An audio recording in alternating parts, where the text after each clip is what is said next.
Good evening and welcome to United Soccer FC. Tonight we're going to be talking Phoenix Rising with Michael and Christian from Los Bandidos, the supporters group, one of the supporters groups of Phoenix Rising. How are you guys doing? Outstanding. How you doing, bud? Tired. We redid our patio with the netting and stuff, so we took it down and redid it. So, Dang. Honeydew list checked off though. So, hey, happy wife, happy life. There's a reason why I'm able to do this every night. Exactly. You got to pay to play somehow. There is some things here. But before we get too started here, into the conversation here, Los Bandidos is doing a kit for it here. I'm going to let Christian go into that here a little bit more about the kit. To me, I think it is pretty cool. I ordered one myself, and obviously I am not a Rising fan, despite Twitter saying otherwise. But Christian, if you'll go ahead and explain what Los Bandidos is doing with this badass kit. So basically, I mean, we make several kits a year for just our supporters group. We're very strict, or not strict, but we keep it within the family. Like, you have to be a member of Bandidos, or wives, girlfriends, but they're technically Bandidos as well. They're members as well, kids and stuff like that. But we wanted to do some stuff because we do a lot of fundraisers throughout the year. And one of our founders, Zach, he took over our kits and our merch and T-shirts and stuff. He wanted to do something special. This is all his brainchild. He wanted to do something special for the Native community in Arizona. Obviously, we have a lot of Native community here in the state, and our new stadium is our old stadium was on the tribal land, as well as our new stadium's on a different tribal land. So we wanted to do something to give back. And we always get requests for jerseys, so he came up with the idea of making one for everybody to buy, a Native theme. And we picked two charities that serve the Native community. One is a local one that serves the Gila River community, which is called Three Precious Miracles. What that does, Native children in foster care or that live in the city who no longer live on the reservation or on tribal land. It helps them keep in touch with their culture and teach them about heritage and lingo and their tribal customs. So that way then they don't lose, they stay in touch with who they are. And so we like that one a lot. The other one is MMIW USA. That's the Murdered and Missing Indigenous Women. Mm-hmm. You might see the advertised on Facebook or pictures where you see women with the red hand paint on their face. Mm-hmm. And there's like an epidemic to say of Native women going missing and being murdered. So that's a community, that's an organization that helps get the word out, tries to put it into it and raise awareness. So it's one of the first that I've ever seen. Supporter groups reaching out for the hair. So well done. Like I said here, obviously you see kids and other charities, but that's the first one that I've seen with the indigenous people, one specifically tied to them. So well done, for you guys on doing that here. And from my understanding, the first order is already in. They sold out, right? Is my understanding. And in the future, there may be, Yeah, we're going to do some more. We just want to be able to keep up with the demand. We weren't expecting it to take off. We're used to doing like maybe 100 or so of each kit. And that tweet when we did the video, if anybody wants to go take a look at it, it's our pinned tweet on our Twitter page. That tweet got viewed by 250,000 people. Yeah. Men in Blazers retweeted it. I mean, shout out to them. And as soon as they did that, it blew up, and we got requests from England, from Canada.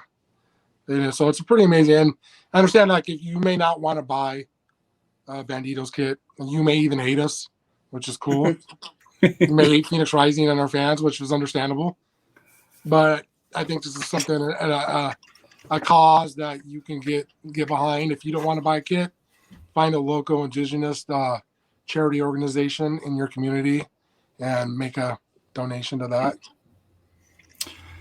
Well, I'm not best friends with you guys, but like I said here, I think there's a healthy respect for to be fair to both of the supporter groups of Phoenix Rising, Red Furry, and Los Bandidos. But to me, both of you guys are, especially combined, probably top 2, top 3 in USL, and I would probably contend that I don't follow MLS that closely, but I'm sure there's 1 or 2 up there. But as far as top 5, definitely in the entire United States, as far as charity work that both Red Furry and Los Bandidos do in the Phoenix area. So shout out to both of you guys, or both of your supporter groups, for that here. So we'll touch base on last year.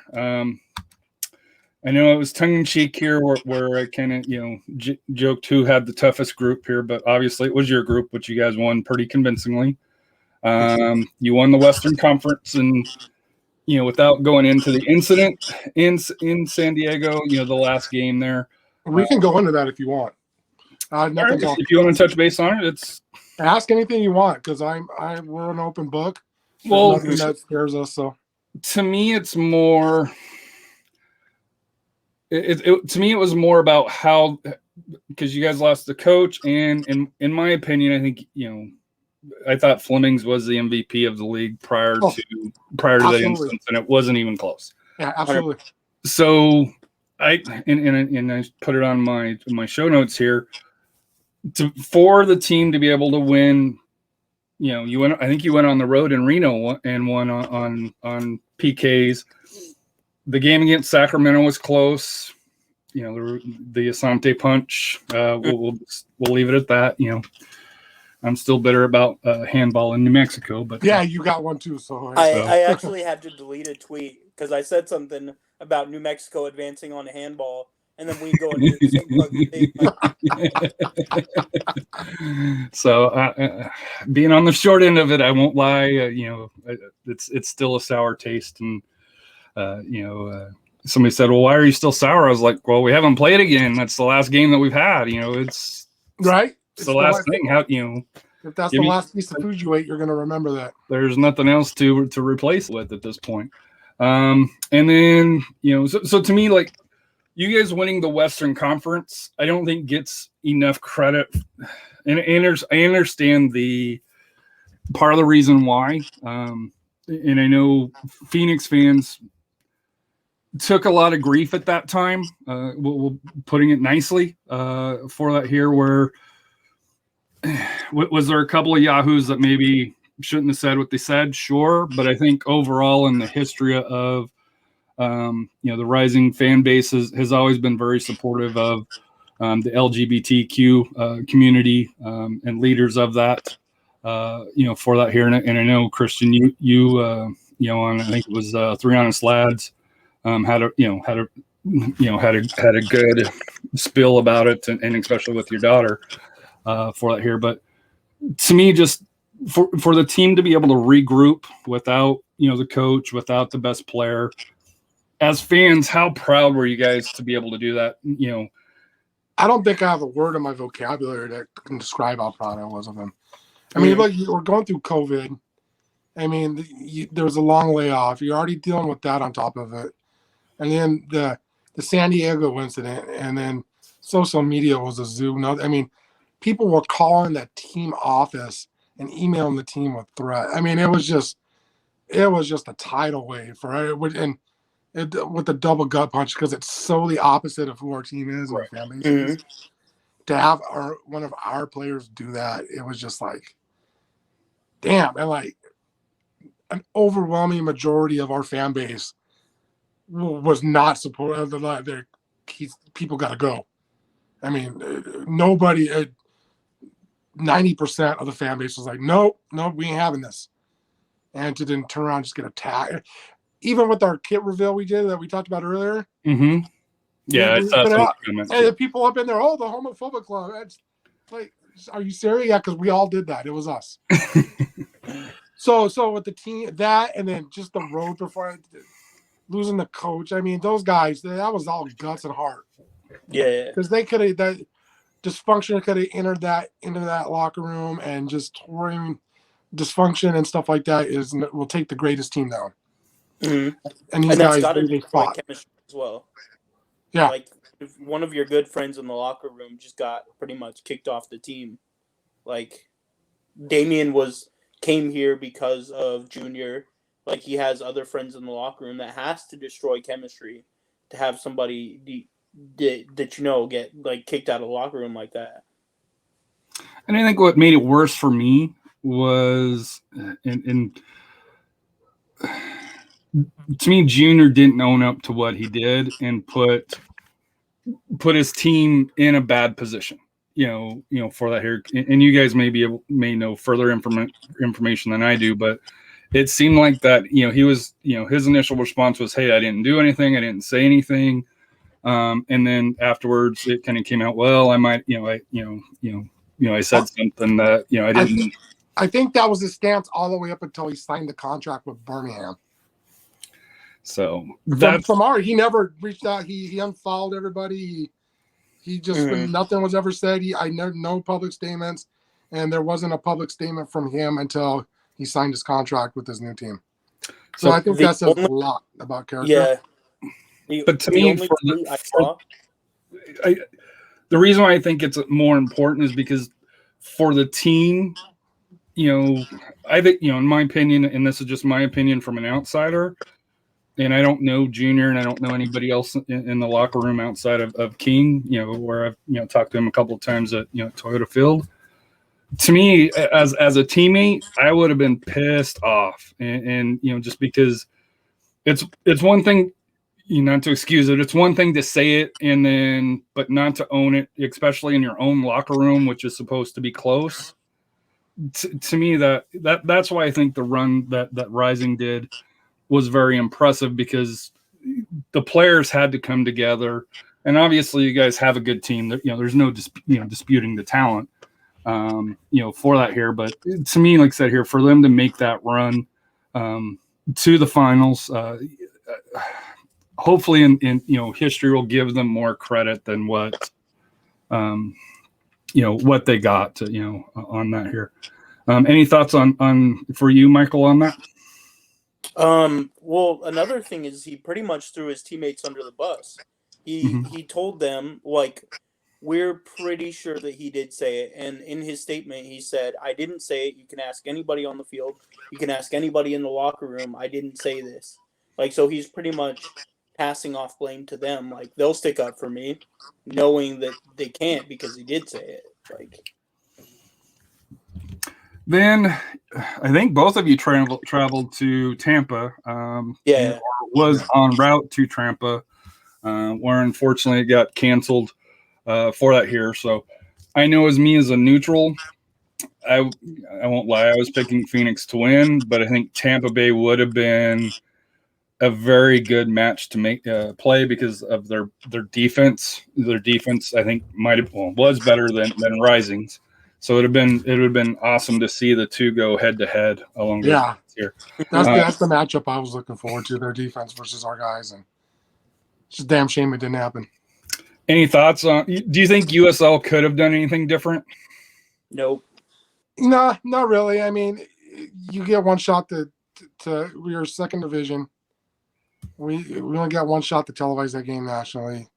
Not that should be the only factor, but when you have so many of their players test positive, why risk it? Because then you got to wait 2 weeks and push it out. And there at that time there was no signs of the pandemic getting a whole lot better.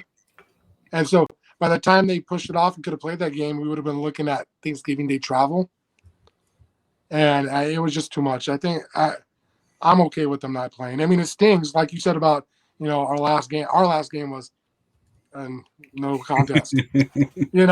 Like we were this close to the promised land. I mean, we could see the trophy. Our hotel was a 3-minute walk to the stadium. Oh, to Al Lang, nice. I mean, that's how close we were, and we land in Raleigh, or we land in Charlotte, North Carolina.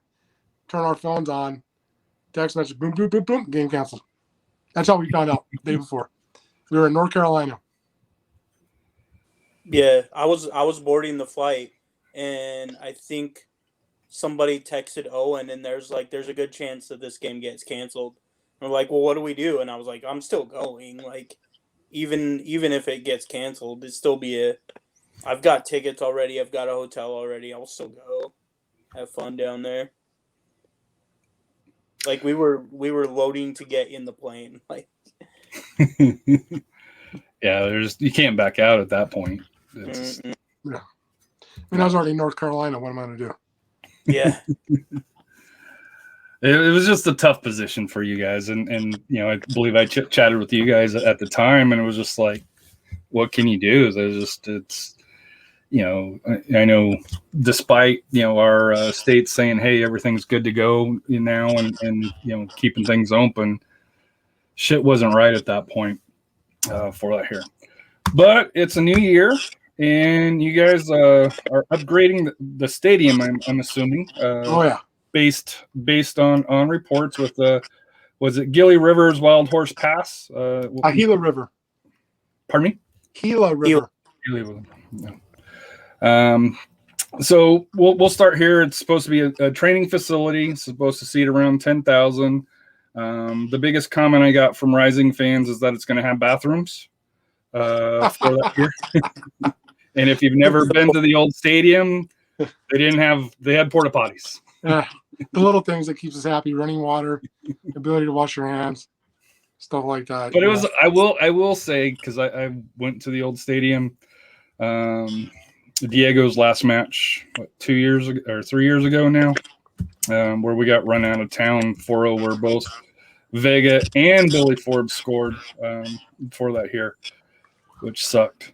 But thank you, Sam Dorr, for the tickets. They were awesome for that here. Positive, negatives on the new facility, just for Rising, just kind of looking at it on the big picture, and then we'll kind of go into game day and what changes for the support groups. I was just there today. It's coming along nice. It's 10,000 people. There's going to be a double-sided huge scoreboard in the south end behind the supporter section. Yeah, that thing looks nice. The training facilities look nice. So I mean, we're really excited about it. They're not dressing in a trailer anymore. That was kind of cool though. I enjoyed the walk, the walk, because you would have it lined with fans, both further away and stuff. So it was kind of a cool way to, say hi and fist pumps and stuff like that. But yeah, having a proper facility for the players. Not that Rising needs any more enhancements to attract top tier players for that here, but that'll probably be pretty nice for them here. Yeah. I think weight room. The locker room that they've got to walk to, and have a walkway to. Game day. So what's going to be changing game day? So like pregame, I know at the old stadium parking, wasn't good. Any idea of how pregame parking is going to be at the new facility? About 3 times as much. It's paid parking, multiple acts. It should only take you about 5 minutes to get out of there. Versus 45 minutes to get out of the stadium. Any tailgates? We'll see. So go ahead and answer that, Mikey. Oh, what do you ask? Sorry. Tailgates? Like pregame for you guys? So there's going to be a tailgate section, but I believe that it's going to be inside the stadium. So the community there owns all the alcohol rights to there. So we still can't do a tailgate like out of the back of our trucks like that. Like we do. So it would still be like buying beers in the stadium, but they have a little tailgate area there. What I was gonna say about parking is it might be a little bit hectic. They hold music events there once in a while. So that might be a little bit of an issue getting out of there then, but we'll see. But yeah, as far as tailgate, we'll probably end up finding a place close to there. So for the supporter groups, what's changing for you guys? Because won't lie to you, having the wall of supporters behind the goal at the old stadium was awesome. Here, are you going to have something similar? Same exact setup. Same. Now the section's 3 rows higher and 2 sections longer. Nice. So it's a little bit lower to the field, right? No, it's the same. Okay. So really, you guys aren't really changing a whole lot. Not a whole lot changing. We just in a different location. So I always ask this question here, just as for away fans to come to Phoenix here. If you were to spend a weekend in Phoenix, what's some of the things that away fans should be doing? And then if you're just having flying in for the day and flying out, what's the spot that you have to hit it as away fans? Hydrate. I would definitely drink a lot of water and keep drinking a lot of water because it's a dry heat, but you don't sweat as much, so you overheat faster. So hydrate because it can be 110 degrees at a 7:30 p.m. kickoff. Coming down, there's all kinds of there's cool stuff downtown. If you're gonna stay the weekend, there's nice hiking. You go to Sedona's. If you're gonna really make it an away day, Sedona's like a couple hours away. It's real nice, cool, beautiful. We like the botanical gardens, surprisingly. That was we enjoyed that when we visited. Yeah, by the zoo. Yeah, it's a really cool place. Yeah, so we enjoyed that there. So obviously, you can't talk about Rising without talking about the back-to-back MVP, Salam Asante. I mentioned previously that I do think last year, I think Flemings was the clear MVP prior to San Diego. Not saying Asante is not deserving, but how special of a player is he? Because people that don't get to watch him every day or don't take the time to watch him are missing out. Because for that much talent and that much passion to be in that little tiny body, he's probably the most talented player this league's ever had. I'm going to put that. By the time it's all said and done, he's going to be the greatest player to ever play in the USL. I think Alphonso Davies played like a game. Career-wise. Yeah, career-wise. Yeah. Although I will always remember him for flopping around in Toyota Field, but that's all. Hey, you know what? Don't feel special. He does that on every field. Yes, he does. Yeah. And I don't have. And I'm okay with that. The same back banner for you. Like none of your players got carded for simulation, so I can't just throw that back at you. Like New Mexico, they got so many. We had Diego, and Diego was one of the most frustrating goalies.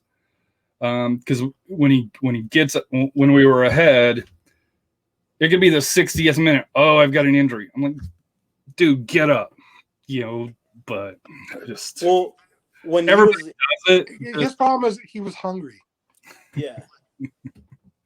When he was with Austin, in that playoff game, like it looked like the shot that Ben Spencer shot was like straight at him, and I think he was turning around to say something to us to talk shit, and the ball just goes right underneath him. Like he didn't even think about it. Like he's just that kind of dude. I'm sure he's a great dude, but yeah, he's got some anger issues. Diego's one of those guys. If he's on your team, you love him, and he does a lot in the community. Especially giving back. With his goalkeeper camp and stuff like that. So personally, he's an awesome dude. But on the field, and I know OC, OC's talked about him. You guys have talked about him.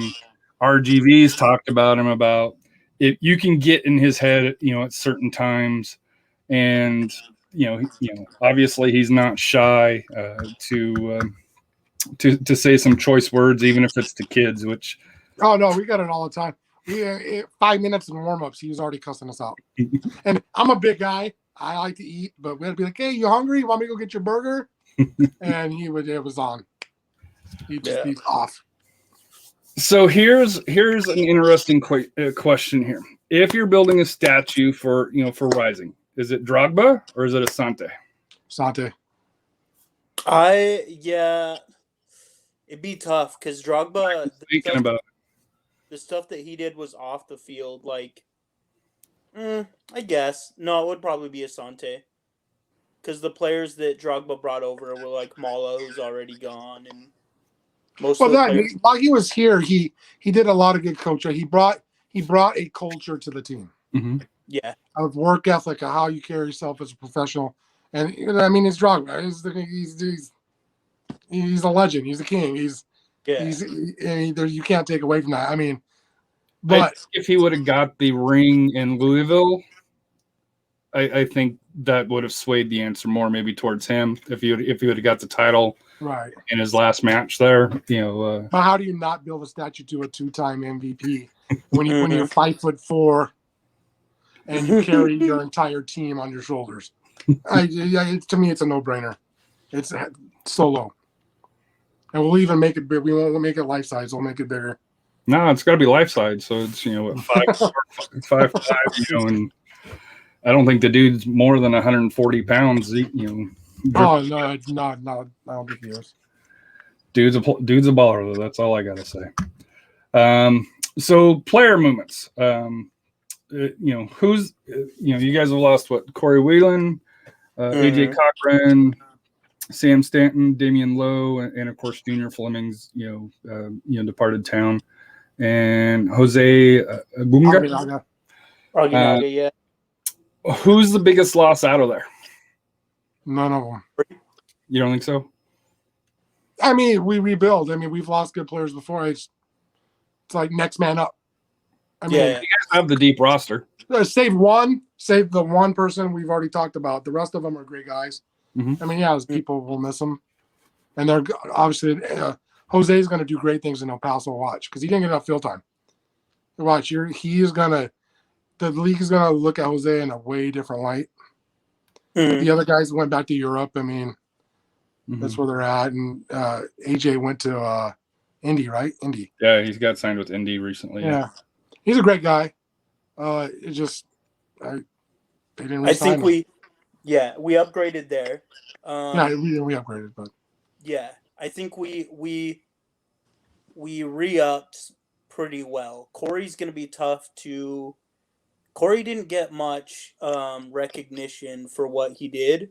Like that he was one of the better defenders in the league, but he's on an offensive team, so people really don't see him like that, But you bring in, you were going to talk about the players we're bringing in later. Corey will probably be the biggest loss, but I think that we replaced him well. So the new signings, and I'm horrible at pronouncing names. Toby Adwale, Adrian Quinn from OC, who's the one that I really like. Ivan Gutierrez, Arturo Rodriguez, who's another one that I think may be special. Prince Saidi, Declan Wynn, and James Musa returns here. So out of those, which one are you happiest to see sign, and which one do you think will have the biggest impact? So I got to research, and something I've picked up. You just hear whispers. You're going to remember the name Prince. Faster than Fleming's. I think we're going to be in the same position of having the 3 top wingers in the league, and it's going to be hard to get one of them playing time. Because I think. What's that? Does Prince mostly play fullback though? No, okay. He's a winger. He's a winger. Oh, okay. I was thinking he was a fullback. He's the guy that was brought in for Fleming's, right? Yeah, he's running faster than everybody on the field. He's a speed demon. He's got the touch and the talent. Mark my words, that guy, we're going to be talking about him very quickly. That's my shot. That's just my gut feeling. I think people are expecting that we dropped off a little bit this offseason. I don't think so. And I think they got a real rude awakening coming. Quinn's going to tear it up. The 2 kids you mentioned, they're young. That's the future right there. Mm-hmm. Those guys are going to learn so much. And I'm secretly just sitting here because I'm hoping everybody's all enamored with what OC did and what San Diego did. I want them to fall asleep on this, because when they get knocked out in the first round of a 12-round fight, they'll be very happy. You were talking about Aguinaga. Like, I think Avon and Arturo replace him well as well. He was a big part of our 20-game win streak that people really didn't look at like that. And he got hurt for a little bit of it, and we started falling off. I think that Arturo and Yvonne are gonna fill his position well, though. Who I'm most excited about is Aiden, probably. He's one of the better. He's going to be more of a DM for you guys, right? To kind of hold the midfield together. Yeah. I wouldn't be shocked if our defensive formation changes a little bit this year. Mm-hmm. I wouldn't be shocked if you see us go to like a 3 in the back. I think with the signings that if you looked at we signed and who we didn't replace, I think we might be in for a different formation. Yeah, and you could do that with you've got Musa, you've got Toby, you've got Declan Wynn they've got him as a fullback, but he can play center back as well. Mm-hmm. And then you have Musa. So looking at the roster, you have Darnell King, who's a fullback. Oh yeah, right. Joe Farrell, James Musa, Toby, and Declan. Yeah, that's based on the roster at this point, and then of course they're the midfielders. I'm not sure if any of them would drop back for that here. Yeah, I think you could go to a midfield with Baquero and Lambert, and then have Solo play like a cam role, and then Santi and Rufat up front maybe. Or Prince up front with Rufat. So what about Santi Moore? You think because he only scored 2 goals last year, you think he's he'll rebound better this year? Year 2 in the system. Who do you take off the field to put him on? I mean, yeah. So he doesn't even start? You don't think he's going to start for you guys? No, I'm talking last year. Oh, last year. Yeah.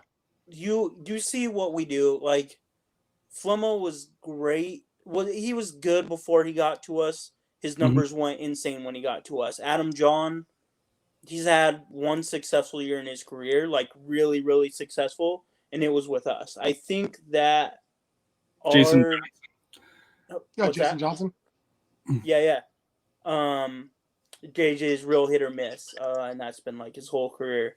But I think Santi, you put him in there, and he's going to start scoring goals. I think he gets 13 or 14 goals this year. I'm down with that. Our system is built for people to score and to open up their potential. But I think Phoenix is going to be more balanced this year, though, because you look at where they're strong. They've always been strong up front, and if there was a weakness, it was on the defensive side. Looking at the players that they brought in, assuming that they mesh, and of course that's always the question with any team. I think defensively, especially where you got Zach Lubin in the back, who's probably one of the top 3 goaltenders in USL. To me, defensively is where I've noticed the change this year compared to last year. I'm not saying you guys didn't bring in firepower, but the firepower that you guys brought in, is run like Arturo's 22, Ivan's 23, Prince is 25. So you're bringing in some younger players and I think that might be beneficial because one of my concerns with Solo is it always seems like the later the year, later in the season, he tends to slow down. His production comes down a little bit to where maybe this year, he doesn't have to play all the minutes. He can have certain nights off and maybe not off, but be subbed on or subbed off along those lines. Where I think this year the big change that I've seen is the players are bringing in are a little bit younger that have the talent that are on their way up compared to last couple of years where you're bringing in mid-20s, late 20 players that are already in the prime of their career. I think we'll be a lot better defensively this year as well. Last year, so the Kanto thing did not work whatsoever. The guy we got from OC, so they had to move we didn't have a left back because they didn't trust the guy they brought up from Tucson either. So they had Darnell, who's right-footed on the left side, and he would drift in all the time. Every time a team would make a break on us, I'd look back at Anthony Evans and I'd be like, look at where he's at, and Darnell would be in the middle of the pitch, like, or up near the box. But he's right-footed, so he naturally drifted that way. When we have him on the right side, I think he'll be great. And even they posted like a training video the other day, and Declan Wynn and Santi like pairing up. They look like they were doing good things. I think that the fullbacks are going to be a lot better this year, and we upgraded pretty well on center backs as well. Agreed. We'll have to see how Musa does at center back. So, expectations. To me, Phoenix is in one of those championship or bust. Meaning, if you don't win the title, I'm not going to say it's a bad year, just because it's hard to win a title. But I think Rising's been knocking on the door, 3-4 seasons now. Would have loved to have seen what would have happened last year. Once again, Rising is probably in the toughest, I would say the toughest division in the Pacific with San Diego, Sac Republic, RIP MLS, to Sac Republic, Oakland Roots, which I think that might be a surprising team. Yeah, I don't know. It's a huge jump. Everybody was saying Miami last year was going to come in with the pedigree, and they struggled. Orange County, and then of course LAFC Las Vegas Lights. I think that was official today by USL with the 1 year for that here. The Llamas unfortunately got tortured with the LAFC hat.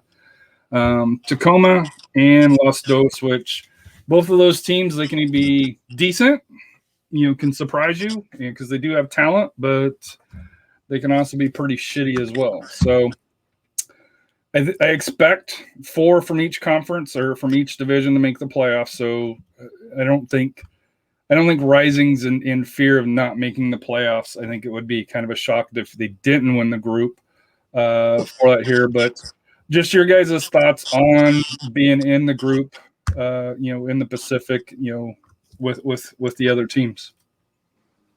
Oh, that's a tough group. I think it's going to be a meat grinder, bloodbath type of thing. Can't take nothing for granted at all. Nothing for granted because you're going to have to you have to destroy the teams you're supposed to beat and beat the tougher ones. There's no nights off. But it sets us up well because once we get into the playoffs, you're playing teams that you're used to playing the best teams, so you're kind of falling back a little bit.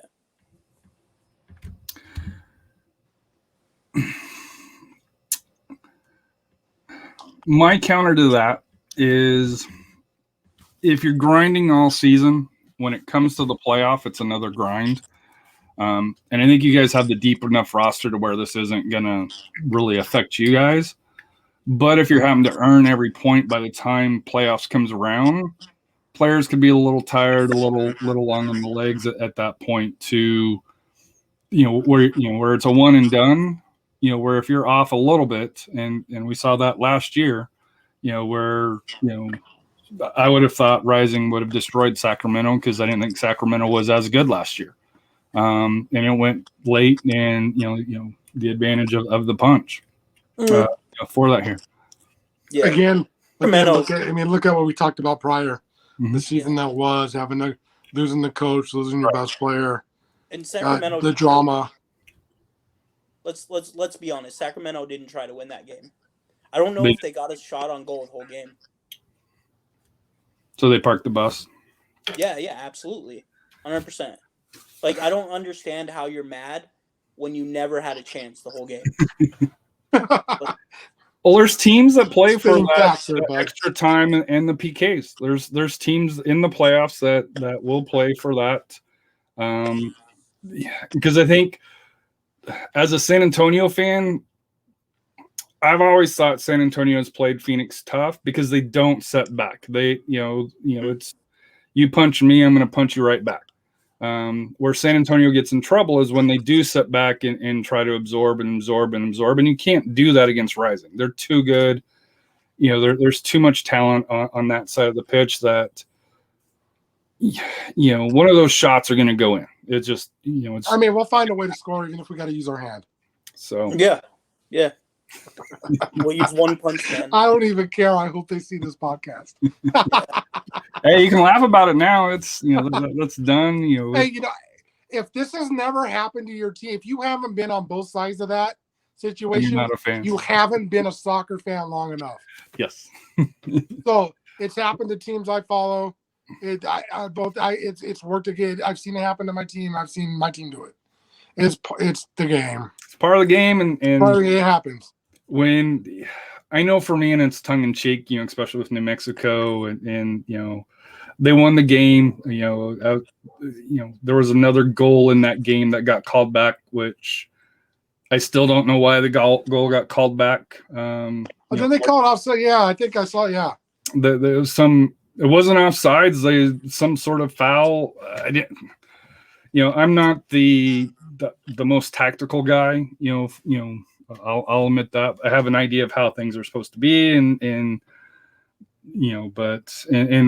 we had Danielle on our podcast, I asked her, and she gave the old she wouldn't really say one way or another, so that told me that it was soft, whatever they did. But it's nights like that. If you put yourself in that position, where the referee has that control, that's on the team. Now, as a fan, of course, I'm gonna still cry foul, and that's what I do.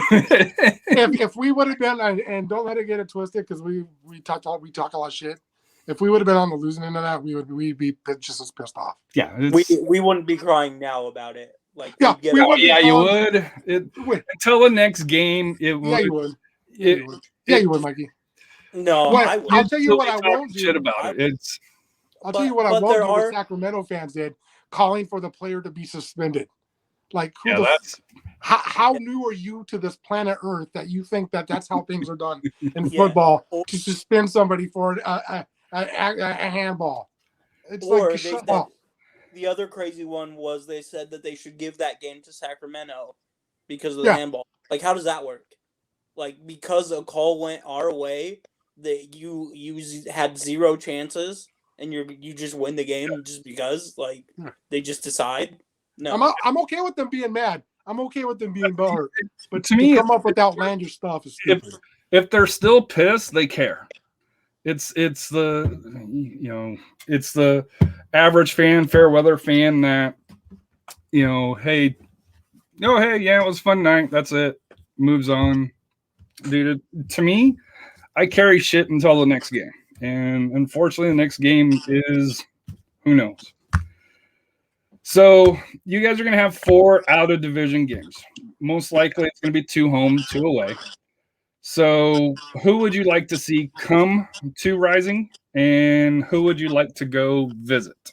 And I've already heard Twitter, saying they want Tampa to come back for that year, as far as on there. But where's the one place you want to travel to, and who's the one team that you would love to see, come to? Come to us. I absolutely do not care. El Paso would be fun to travel to. We already. I want to go back to San Antonio again. Yeah. And then if we're gonna play East Coast teams, basically, who cares? I just want to go somewhere cool. Yeah. I can care about the team. I can care less about our opponent. I really don't. Louisville would be kind of cool with the new stadium. I think that would be kind of cool. I had the guys on from Birmingham, and they said because of the Civil Rights Museum there that's an awesome place to go. Visit, especially in these times here. I've been to Tampa. It's a beautiful city. Clearwater Beach. Yeah, we went for that there. Not for me right now. I'm okay with that. I'm okay with Tampa. And the one that I want to see is I want to go to Highmark. I want to go to Pittsburgh because I've heard that stadium. It's the one on the water, right? Yeah, it's right on the water. It's got the train that goes by. if I'd go if San Antonio gets the opportunity to play there, I'm hoping they go to Phoenix because I want to see the new stadium and hang out with you guys again and yeah. But the Tampa thing is just goofy. Like if we play them, I'm cool with it. I'm cool with them playing it. But these people like calling for it to be like some trophy at the beginning of the season, kind of a like trophy. Yeah, no. get the fuck out of here. No. Two different teams. No. I want nothing to do with that. You can. It's a different season. Yeah. But there are people calling for it. No, but yeah. Just I don't get it. So preseason for you guys, I was kind of surprised that you guys are going to have the MLS Cup there again. How do you think that cup kind of sets you guys up? Between you guys, with you and Tucson, being able to host, MLS teams for that here. And I know preseason, the results don't matter, but it's playing against that top talent. Yeah. I mean, they throw a little cup up, and they go, we really don't care about that. So if you would see, and to say it's just preseason, you see the quality of the players that our team gets to play against is phenomenal. So I think it gives us a clear advantage, an absolute clear advantage to most teams that they get to play against guys at that upper level. I think New Mexico United is going to be in it this year. I think what are the other teams? I think El Paso's coming up. El Paso's coming. They typically go over there, yeah. So they're going to get a benefit from it too. But to us, I mean, it's just you're playing against guys who are faster at you at every position, if not faster. Than most teams. I don't know how much faster than us because we got a pretty fast team. Yeah. It sets you up well.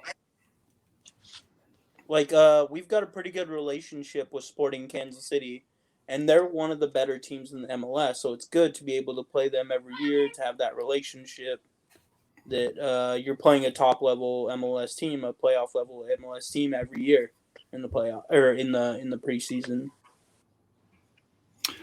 So this just popped into my head here. Open Cup. You guys are in it. Historically, Rising hasn't done well in Open Cup. Nope. But it's 5 matches. Do you think Rising? Well, do you think all USL teams put a little bit more into it, knowing that the Open Cup's over in June? So, depending on how you space out the games for that here, do you want your team to try to push for the Open Cup and get as far as you can, just because it's the US Invitational Open Cup since it's 8 MLS, 8 USL, along those lines, and then 2 and 2, and then 4 of the amateur clubs. Yeah, I mean, anytime your team's playing and the game means something, you want your team to do well. Anybody who says, "Oh, it doesn't really matter," well, then they can piss off. But you hear people say that about the Open Cup because it's normally 7, 8 matches to be able to do it, and then to me the reward for it to be able to get CONCACAF Champions League. So it means that, like, people who don't think it's a big deal, I don't know. I question their like football knowledge or their heart. To me, maybe they think it's just a tournament. I mean, they've never followed like the FA Cup or La Liga's Cup or Bundes, the German Cup. It's a big deal everywhere else. So it should be a big deal for you. And most years it's a huge deal. I mean, like, I want my team to kill in it, but I don't know. I think this year I'm a little tunnel vision. Like it's that USL Cup or nothing. If we don't win the USL Cup, it's a disaster season. To me, the reason why I question that is because you see some teams that don't go for it. And I'm not saying Rising is one of those, but just looking at the results, they don't typically fill out their best squad on those. I know San Antonio hasn't. Now, if they get past that and they go against the MLS team, especially if it's at home, they'll typically do a little bit better lineup than normal. But for me, like if I'm one of the 8 USL clubs, with knowing, hey, you've got really 4 matches that, because you should win the first round, because it's against NISA, amateur teams along those lines. But you should be able to get past, assuming you can get past that first round. To me, if I'm gonna put money into the Open Cup for my club, this is the year to do that. Yeah, and I think we have a pretty good roster filled out that we could probably make a push for it. Like Christian was saying, you always want to win. You want you want your team to try for every trophy imaginable. Like, yeah, we give New Mexico crap because like they were never gonna win that tournament. Who cares if they got 2 more rounds? But you kind of also want to, if you have a chance to go for the trophy, you want to go for it. I will give New Mexico credit for that run because the ownership stepped up for them with chartering flights and stuff like that, where, it was hard not to like them, during that. No, it was pretty easy. I found it very easy. It was very easy. Fuck them. I mean, they did good. I'm not taking away the effort the players did. That's small bit, but fuck them. That was also before like all the bad blood kicked off. Like they weren't so bad at that point, and then we went there, and their security were a bunch of assholes, and just their fans just cried like that. That's when we found out who they really were. They're Cincinnati. Yep. Stickers, attendance. Well, Cincinnati made noise in their stadium. From what I was told from the East Coast, that was a tough stadium to go into and play. New Mexico, the meth lab is not a tough place to play. Not at all. I haven't been there yet, so I haven't been almost identical record home and away. We shut them out with 50 fucking people to the point that they had to send a drum up to our section to try to throw us off. You can't. People hype them up because they've got 15,000 people or whatever, but it doesn't fucking matter. If they don't care like we care, then it doesn't fucking matter how many people they have. Rising's a tough place to play, and to go from 6,000, 6,500, I think is what the old stadium had. So we crowned like 7,200 in there. 72. To go from that to 10. I think they could have gone 12 to 15. That may not have sold out every night, but 10, I'm fairly confident you're going to have more sellouts. But with the quality that you guys have, to me, I could have seen them going a couple of thousand more and still being able to pull it off. And that stadium's going to be louder now because it's going to be close. It's going to be a horseshoe like your guys' stadium. Except we're going to have our supporter section in the south end. Yeah. So. We'll see what the attendance looks like. With the stadium moving, you just never know. You never know because the old stadium was so close to Tempe and to ASU. You never know how it's going to look. So I'm hoping that they're doing a good job of recruiting and getting people out. But we'll see once the season starts. But it's always going to be a tough place to play because of us. Like it doesn't matter how the rest of the numbers fill out. We're always going to make it difficult to play there. But I think the rest of the crowd makes a difference, because the supporters groups build the environment, but if you can get the rest of the crowd to buy in and especially if you can get some of the chants spread across the stadium, to me that just makes it so much more daunting. To go into a place where, when you've got, the rich people in the middle of the stadium yelling at you just as loud as the supporters groups. Mm-hmm. That's what makes that's what makes the stadium special. Any final thoughts that you guys have? House is like, wait, what? Yeah. I'm just looking at it. Everybody's been through a rough year with COVID. I mean, honestly, to all your guys' family. I hope your family, personally, your family's doing okay, and the rest of the supporters, people like Mandy that I've met, and Chris Cox and Lee and everybody over there. I hope everybody's doing good. I just want to get our lives back to, playing soccer and not having to worry about extra credit stuff that's been bringing our society down. I just hope that sports comes back and we can hate each other for our football teams, or we can talk smack about, everybody's team, and that's all we talk smack about. Yeah. I hope it brings people together and the banter comes together and it turns out okay. I'm just looking forward to sports again and being with me mates and go and watch them on TV. Not that, I'm happy that they played last year. Yeah. But I can tell you AJ's interest in the game dipped.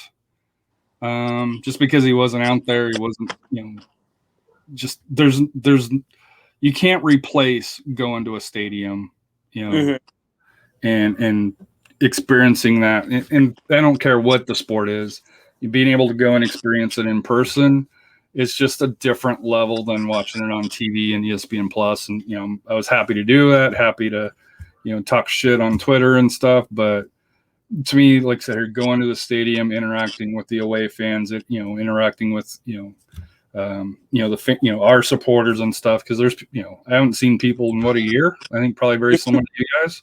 Yeah. There's people that, we used to, see every weekend, every other weekend during the season, and, haven't seen them, for that. So. I mean, stuff, especially for kids, because like my daughter plays soccer. She loves going to the games.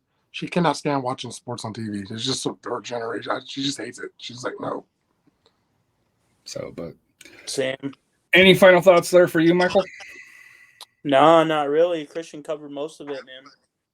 So my final thought has to do with mental health, especially with COVID and stuff. Unfortunately, we recently lost a family friend due to it here. So especially for men around my age, mid 40s, along those lines here, I know it's a mindset where we think, hey, we can just power through it, or it's a sign of weakness. It's not. So please be open to getting help. If you need to talk with someone, please contact the National Suicide Prevention Hotline. They do provide free and confidential support for people in distress, crisis resources, not only for you, but also for your loved ones. And so please, if you can, their number is 1-800-273-8255. And like I said here, I have a feeling this will probably be my final thought for a while, just because, it's, I look back at it now and I see some things where I probably need to, speak to some people on and, not let it fester, say, hey, I can just power through it. Losing a family friend, who unfortunately, lost his battle with it. So, but hey, brother, I'm sorry for all you. I mean, I know how you feel. I'm a vet. Mikey's a vet. I've lost friends to suicide I served with. It's never an easy thing to deal with. And it's the hardest thing to, like, someone you care about, love. So, and to be on the surviving end of it, especially when we stuff I deal with myself, I don't know. 100%. Thank you for bringing that up. Maybe we can get together and do a supporter group campaign and raise awareness for the issue. Yeah, especially for men, I think. Yeah, especially for men too. Yeah. I grew up in an area where you didn't talk about it. It was, you can't say the word now because it's offensive. If you went and saw a mental health specialist, and I'm happy now it's more accepted, but to change, for instance, myself, I'm a prime example, to say, hey, it's okay to ask for help. It's okay to say, it's not a sign of weakness. It's, it's not along those lines here. So, for that here. And me and Christian come off as assholes, but even we are assholes, but we care. We really do. Yeah. So, like, anybody on Twitter, I'm a jerk, but like, if you need to vent and talk, hit us up. Harry's a good guy. It's just listening. But do want to thank you guys for stepping up, coming in. Hopefully we'll be able to do this again in the future, even if it's just to talk about a rising win or hopefully a bunch of rising losses. Keep dreaming, man. Hey, I gotta throw the jabs. Come on. Yeah, It wouldn't be a show without some cheap shots. definitely. Do want to thank everybody for listening, and if you can, please like and subscribe. Thank you.